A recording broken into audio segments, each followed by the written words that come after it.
Sinasalaysay ng pelikula ang kwento ng isang walang kaibigang teenager sa Seattle na nagngangalang Andrew Detmer na madalas makaranas ng mga bully sa isang paaralan. Hindi lang iyon, nakatira rin siya kasama ang kanyang mapang-abuso at alkoholikong ama na si Richard at ang kanyang mapagmahal na ina na si Karen na nakikipaglaban sa kanser. Bilang pag-iingat laban sa pang-aabuso ng kanyang ama, sinimulang itala ni Andrew ang kanyang pang-araw-araw na buhay at sinabi niya sa kanyang ama na kukunan na niya ang lahat mula noon. Tuwing umaga, lagi niyang nakikita ang kanyang may sakit na ina na bumabati sa kanya ng magandang araw sa paaralan bago siya sunduin ng kanyang pinsan at matalik na kaibigan na si Matt para sabay na pumasok sa paaralan. Pagdating nila, tuwang-tuwa si Andrew na ipinakita ang mga paborito niyang lugar sa paaralan, tulad ng mga lugar na karaniwan niyang kinakainan at tinatambayan. Sa kasamaang palad, gaya ng dati, binubuli siya ng ilang estudyante at kinuha ang kanyang kamera na ginagawa itong biro. Ibinalik pa nila ang kamera pero sa bastos na paraan. Pagkatapos ng eskwela, niyaya siya ni Matt sa isang salo-salo para makipaghalubilo, pero malinaw na tumanggi si Andrew.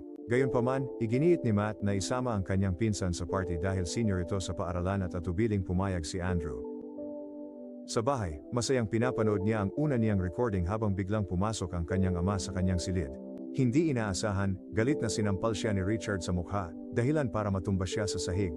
Pagkatapos noon, sa wakas ay pumunta sina Andrew at Matt sa party kung saan sila naghiwalay. Kahit binalaan siya ng kanyang pinsan na huwag i-record ang party, hindi ito pinansin ni Andrew at patuloy pa rin sa paggawa nito.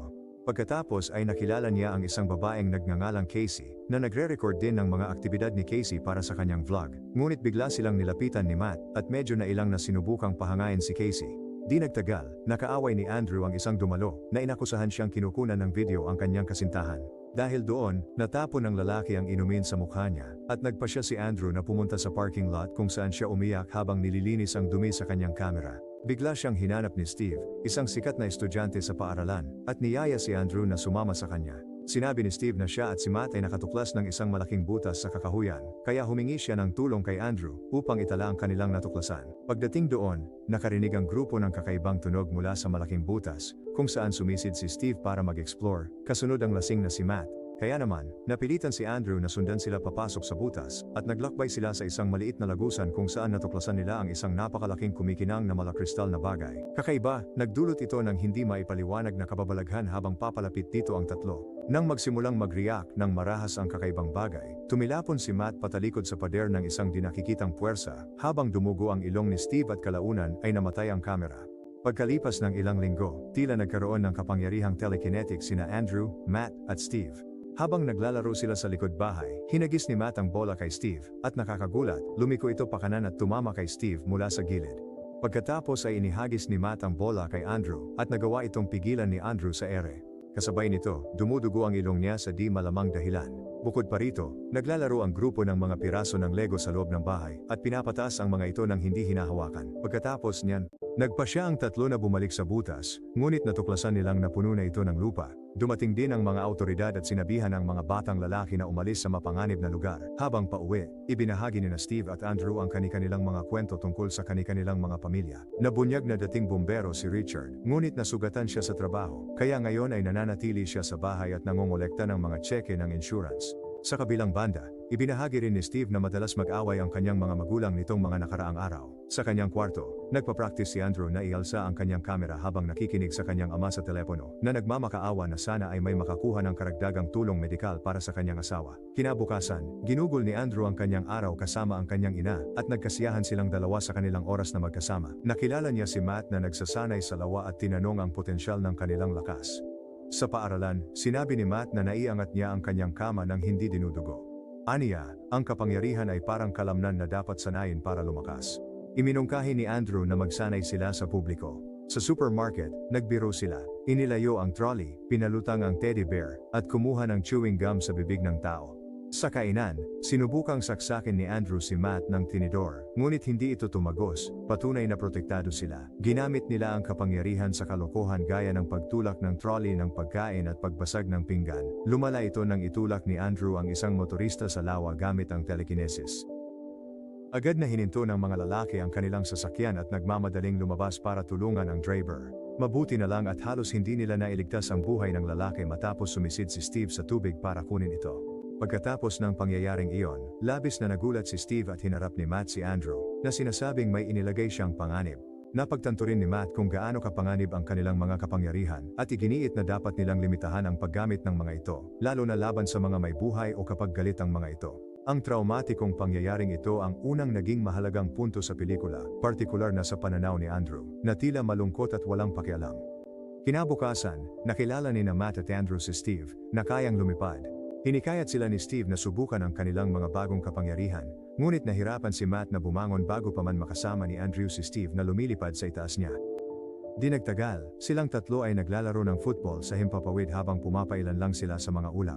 Hindi nagtagal, biglang may lumipad na eroplano palapit sa kanila, dahilan para mawalan ng malay si Steve.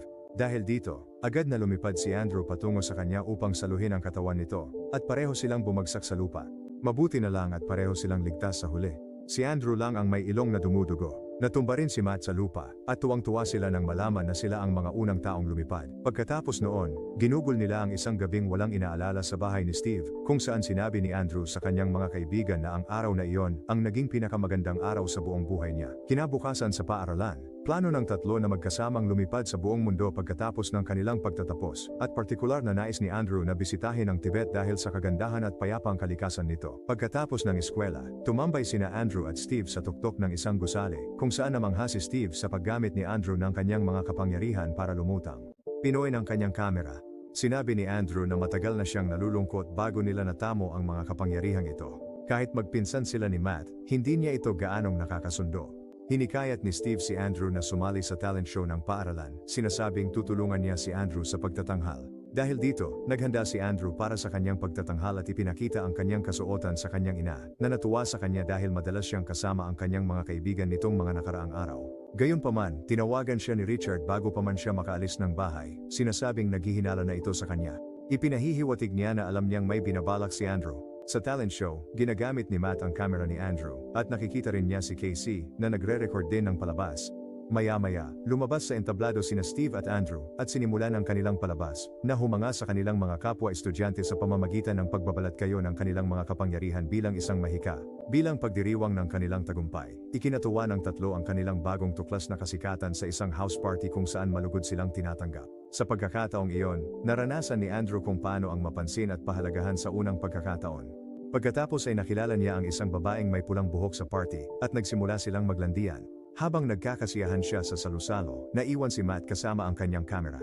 Samantala, nakita siya ni Casey at niyaya itong umalis sa salusalo. Dahil doon, si Steve na ngayon ang humawak ng kamera at hinanap si Andrew sa itaas, para lamang matuklasan na ang lasing na si Andrew ay sumuka sa babaeng may pulang buhok. Pagkatapos ay pumunta siya sa silid at tumatawa habang nire-record ang nangyari, ngunit hindi ito ibinaliwala ni Andrew. Sa halip, sinigawan niya si Steve, sinasabihan itong umalis.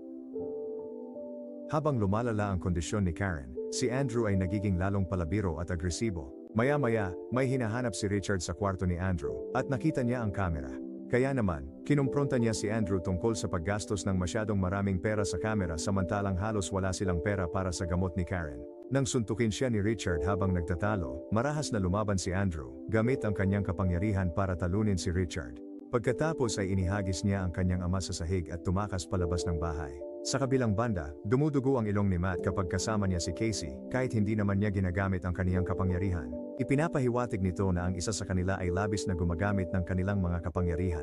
Samantala, umiiyak si Andrew sa gitna ng bagyo nang biglang lumipad si Steve papunta sa kanya, sinasabing dumugo ang kanyang ilong, at narinig din niya ang boses ni Andrew na tumatawag sa kanya. Sinubukan siyang aluin ni Steve, pero sinabihan niya si Steve na iwan na lang siya. Dahil ayaw siyang iwan ni Steve, lalong nadismaya si Andrew bago biglang tinamaan ng kidlat at namatay si Steve. Pagkalipas ng ilang araw, dumalo sina Andrew, Matt, at lahat ng kanilang mga kaklase sa libing ni Steve. Pagkatapos ng serbisyo, kinumpronta ni Matt si Andrew tungkol sa nangyari kay Steve. Pinilit niya si Andrew na magsabi ng totoo, ngunit itinanggi ni Andrew na siya ang may pananagutan.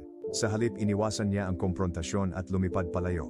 Hindi inaasahan, talagang namimiss ni Andrew si Steve habang palihim itong nagmamakaawa sa puntod ni Steve kinabukasan, sa paniniwalang sinasakop na siya ng kanyang kapangyarihan.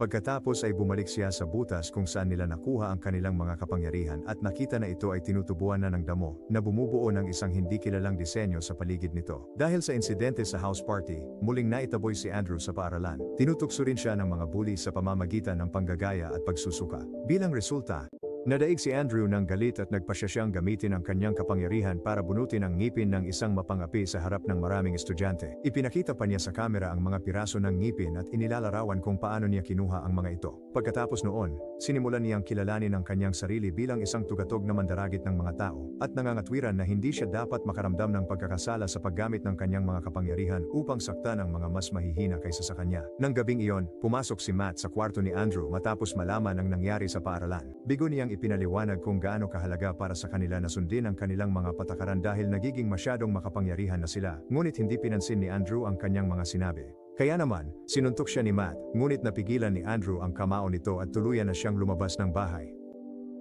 Dahil desperado nang mabayaran ang gamot ng kanyang ina, nagbalat kayo si Andrew gamit ang lumang gamit ng kanyang ama para sa bumbero at ginamit ang kanyang kapangyarihan para magnakaw ng pera. Ang mga unang target niya ay ang mga lalaki sa kalye niya na laging nakikipagbiruan sa kanya. Agad niya silang itinapon lahat at sa huli ay nawalan sila ng malay. Pagkatapos ay kinuha niya ang lahat ng kanilang pera at pumunta sa isang gasolinahan para sa kanyang susunod na target. Sa una ay hindi niya pinagana ang kahera at pagkatapos ay kinuha niya ang lahat ng pera sa cash register. Habang hinahabol siya ng kahera gamit ang isang shotgun, naihagis ni Andrew ang shotgun na nagdulot ng pagsabog na ikinawalan niya ng malay. Dahil doon, naospital siya at ipinatawag ng mga otoridad si Richard. Sa tabi ng kanyang kama, ipinaalam ng nalilitong si Richard sa walang malay na si Andrew na patay na si Karen at sinisi niya si Andrew sa pagkamatay nito. Palagi niyang sinisigawan si Andrew, hinihiling na humingi ito ng tawad sa pagkamatay ng kanyang asawa. Nang akmang susuntukin na siya ni Richard, nagising si Andrew at biglang hinawakan ang braso niya bago pinasabog ang dingding ng silid.